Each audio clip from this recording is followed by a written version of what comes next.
প্রিয় সাথী বন্ধুগণ, আমরা ইতিপূর্বে আলোচনা করেছিলাম দ্বীনের স্তরসমূহ। আমরা জেনেছি এই দ্বীনের তিনটি স্তর রয়েছে। প্রথম স্তর হচ্ছে ইসলাম, দ্বিতীয় স্তর ঈমান এবং তৃতীয় স্তর ইহসান। আমরা এর আগের ক্লাসে ইহসান সম্পর্কে আলোচনা করেছিলাম। ইহসান কাকে বলে? আমরা বলেছিলাম যে ইহসান শব্দটি এসেছে মূলত হুসনুন শব্দ থেকে, যার অর্থ সুন্দর। এখান থেকে আসছে ইহসান। আর ইহসানের দুইটি অর্থ।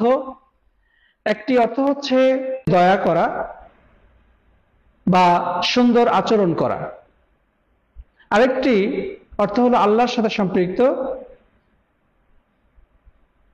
আল্লাহ সুবহানাহু ওয়া তাআলার এমনভাবে ইবাদত করা যেন আমি আল্লাহকে দেখতে পাচ্ছি অথবা আল্লাহ আমাকে দেখতে পাচ্ছেন।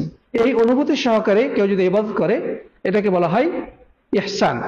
আর এটি হচ্ছে দ্বীনের সর্বোচ্চ স্তর।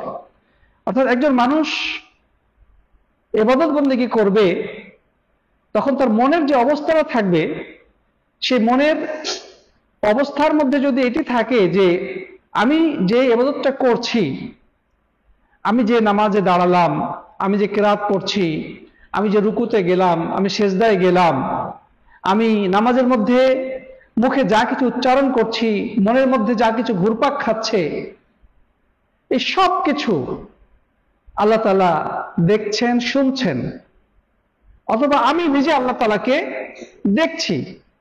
এই অনুভূতি, এই ফিলিংস, এই চেতনাবোধ যদি জাগ্রত থাকে, এটি হচ্ছে ইহসান। আর যে ব্যক্তি এই ইহসান পর্যায়ে উপনীত হয় তাকে কি বলা হয়? মুহসিন। তাকে কি বলা হয়? মুহসিন। ইসলাম গ্রহণকারী ব্যক্তিকে বলা হয় মুসলিম। যার মধ্যে ঈমান রয়েছে তাকে বলা হয় মুমিন। আর যে ব্যক্তি ইবাদতের সর্বোচ্চ চূড়া ইহসানে উপনীত হয় তাকে বলা হয় মুহসিন।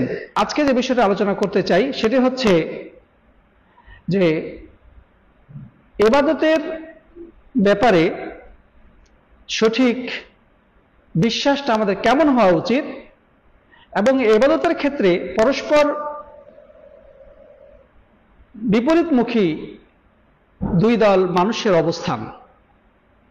প্রিয় বন্ধুগণ, আমরা জানি ইবাদত হচ্ছে এমন একটি বিষয় যে জন্য রব্বুল আলামিন আমাকে আপনাকে সৃষ্টি করেছেন, পৃথিবীর সকল মানুষকে সৃষ্টি করেছেন তারা যেন শুধুমাত্র আল্লাহর ইবাদত করে, এই জন্যে।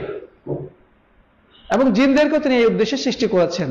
যেমন আল্লাহ তাআলা বলছেন, ওমা খালাকতুল জিন্না ওয়াল ইনসা ইল্লা লিয়াবুদুন, যে আমি মানুষ এবং জিনকে সৃষ্টি করেছি শুধু এই জন্যই যে তারা কেবলমাত্র আমার ইবাদত করবে।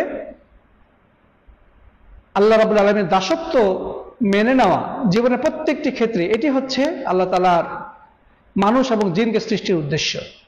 তখন আমরা যে ইবাদত করব, কিভাবে করব? ইবাদত কি মন মতো করা যায়? আমার একটা মনে চাইলো যে আমি এভাবে ইবাদত করব, আমি শুরু করে দিলাম, সেটা কি হবে? ইবাদত করতে হলে যার ইবাদত করছি তিনি যেভাবে করতে বলেছেন এবং যেইভাবে করলে তিনি সন্তুষ্ট হবেন সেভাবেই করতে হবে, এর বাইরে যাওয়ার কোনো সুযোগ নাই। আমরা এর আগে ইবাদত কাকে বলে, ইবাদতের শাব্দিক এবং পারিভাষিক অর্থ এবং ইবাদতের প্রকারভেদ, এগুলো নিয়েও কথা বলেছি বা আলোচনা করেছি। তো সেখান থেকে আমাদের কাছে এটা স্পষ্ট হয়েছে যে ইবাদত মন মতো করলে হবে না।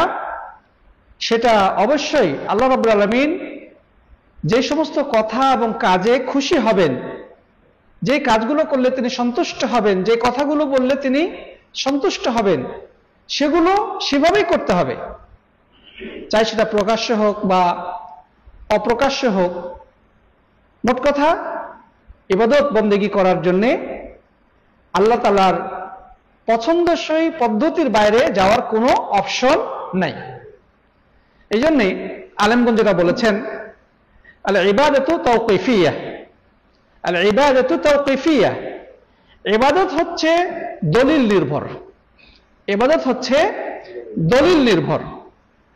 অর্থাৎ আমি আপনি যে কোনো ইবাদত করি না কেন, যে কোনো ইবাদত করি না কেন, চাই সেটা ছোট হোক কিংবা বড় হোক, ইবাদতটা অবশ্যই দলিলের উপরে ভিত্তি করে হতে হবে, দলিলের বাইরে যাওয়ার কোনো সুযোগ নাই। আমি যে কোনো একটা ইবাদত করতে চাই, আমি যে কোনো ধরনের ইবাদত করতে চাই, ইবাদত করার আগে আমাকে জানতে হবে যে এর পেছনে কোনো দলিল আছে কি নাই। যদি দলিল থাকে তাহলে সেটা করা যাবে, আর যদি দলিল না থাকে সেটা করা যাবে না। আমরা এর আগে শাহাদাতু আল্লা ইলাহা ইল্লাল্লাহ ওয়া আন্না মুহাম্মাদ রাসূলুল্লাহ, এই মুহাম্মদ রাসূলুল্লাহর ব্যাখ্যা করতে গিয়ে জেনেছিলাম যে ব্যক্তি মুহাম্মদ সাল্লাল্লাহু আলাইহি ওয়াসাল্লামকে রাসূল হিসেবে স্বীকৃতি প্রদান করবে তার জন্য চারটি জিনিস আবশ্যক। তিনি যে আদেশ করেছেন সে আদেশকে বাস্তবায়ন করা, তিনি যা নিষেধ করেছেন সেটা থেকে দূরে থাকা, তিনি যে সকল খবর বা তথ্য পেশ করেছেন সেগুলোকে বিশ্বাস করা, এবং তার শেখানো পদ্ধতির বাইরে কোনো ইবাদত না করা। আল্লাহ রাব্বুল আলামিন ইবাদত করার পদ্ধতি শিক্ষা দিয়েছেন তার নবীকে। প্রিয় নবী সাল্লাল্লাহু আলাইহি ওয়াসাল্লাম আল্লাহ তাআলার শেখানো পদ্ধতিতে ইবাদত করেছেন, আল্লাহ তাআলা তাকে শিক্ষা দিয়েছেন, এবং আল্লাহ নবী সাল্লাল্লাহু আলাইহি ওয়াসাল্লাম তিনি শিক্ষা দিয়েছেন সাহাবায়ে কেরামকে। তারা নবী আকরাম সাল্লাল্লাহু আলাইহি ওয়াসাল্লাম থেকে দেখে ইবাদত শিখেছেন। তাই তো নবী করিম সাল্লাল্লাহু আলাইহি ওয়াসাল্লাম নিজে সালাত আদায় করেছেন এবং সাহাবীদেরকে বলেছেন, সাল্লু কামা রাআইতুমুনি উসাল্লি, তোমরা ঠিক সেইভাবে সালাত আদায় করো যেভাবে আমাকে সালাত আদায় করতে দেখেছো।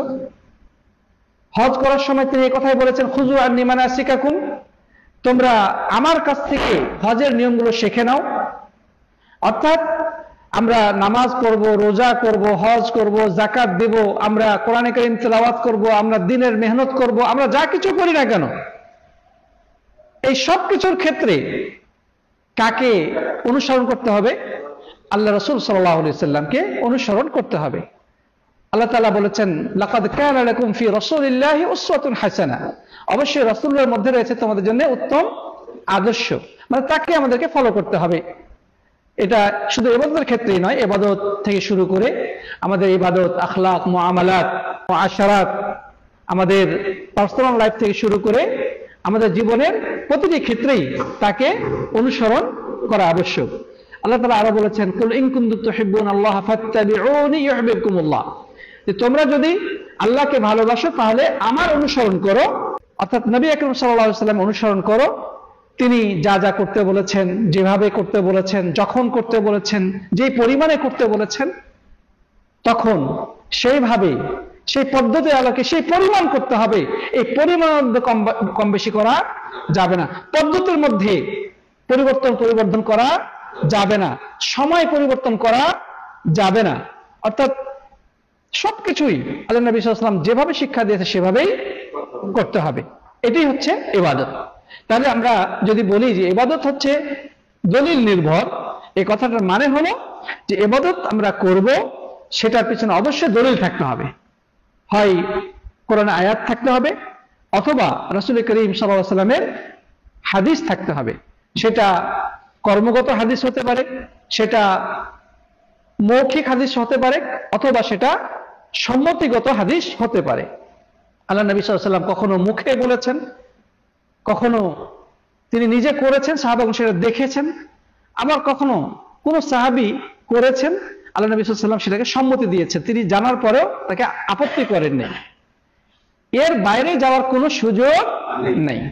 এই কথাটার মানে হচ্ছে আল ইবাদাত তাওকিফিয়া, ইবাদত হচ্ছে দলিল নির্ভর।